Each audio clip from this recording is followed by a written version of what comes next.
essentially what we're talking about here is for the secure lobby, when we talk about the policy groups, we're talking about naming them. We're talking about external network access. We're talking about which zone they're a part of. We're talking about which edges belong to those policy or follow it or adhere to those policy groups, and which zones those endpoints, those endpoint gateways or edges are a member of. And then we're going to talk about the internal network. So I want to pay particular attention to this one right here. You see where it says 10.10.4.0? Again, a little foreshadowing. You'll notice that 10.10.4.0, that's a network ID. If you remember earlier what I said about the routing scenario with subnets, right? This is where that's established as well. So again, I'm going to jump back to the slide real quick. And you're going to see 10.20.40.9.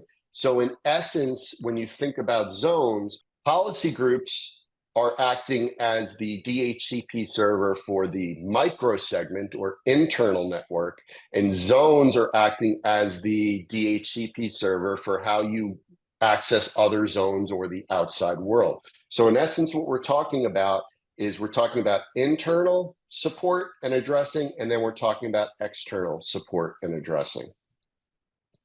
Okay. Yeah. So Jim, how do we know if an edge is actually able to communicate with the secure lobby overlay?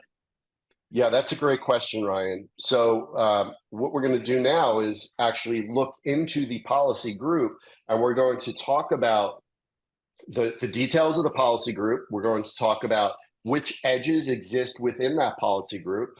We're going to be looking at our internal and external network settings, and this is where we determine whether or not this edge and the assets behind it are going to be communicating through the secure lobby or not through the secure lobby. So let me take you through that right now. And you could see here just on the initial policy detail screen, you could see the name of the policy group, Gym Lab A.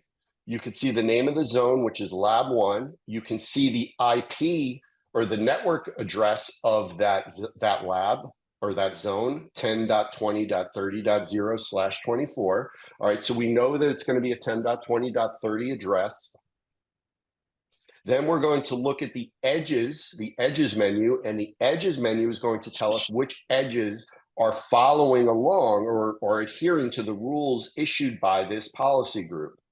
Next, we're going to come and look at external networks. So if you remember a few moments ago, I said that for policy groups, the external network this is where we determine whether or not we're going to be speaking or be inside that secure lobby or protected by that secure lobby overlay. And you could see here, there's a number of different routing options or scenarios. For example, if we wanted to go with just raw connectivity, where we're not communicating through the secure lobby at all, we can choose something like option A, where we have just raw internet access or unfettered internet access and unfettered LAN access. Or we could go to the other end of the spectrum and we can completely air gap everything that's sitting behind that edge, and we can go with the no traffic allowed.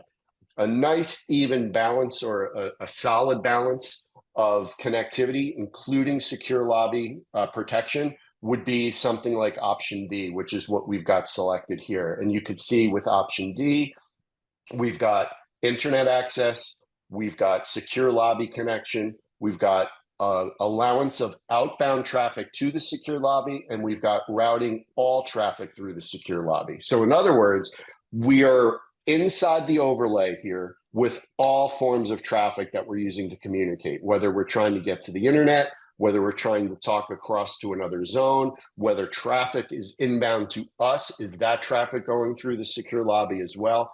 So we've chosen the most substantial level of protection that we have available inside of the environment. Perfect. So that's a layer 2 connection, right? The connection between the edge and the secure lobby overlay is a layer 2 connection. So that's great. That's correct. I just briefly want to show the internal network settings. because I would like to show the audience where those 10.10 addresses have come from with inside that microsegment. So here, let's choose a different policy group here. Let's go with this one. And we're going to look at the internal network. So I'm going to jump back to the slide real quick. And you'll notice here, we've got the 10.10.4.97. I know I'm repeating myself. I just want to bring it back, around to make contextual sense. So we've got the 10.10.4.97, the 4.47, and the 4.72. So if I jump back to the management console now, you can see there's the 10.10.4 network. You can see there's the Class C mask, right? There's the CIDR, there's the 24-bit mask. There's the network ID, which is the network is the 10.10.4.0 network. We can see there's right? So if you're following along, this is traditional IP addressing, traditional IP networking, right? We have our broadcast address. We have our host minimum, we have our host max, in other words, the first and last address within that subnet, and we have the number of available hosts, which is 127 in this particular case.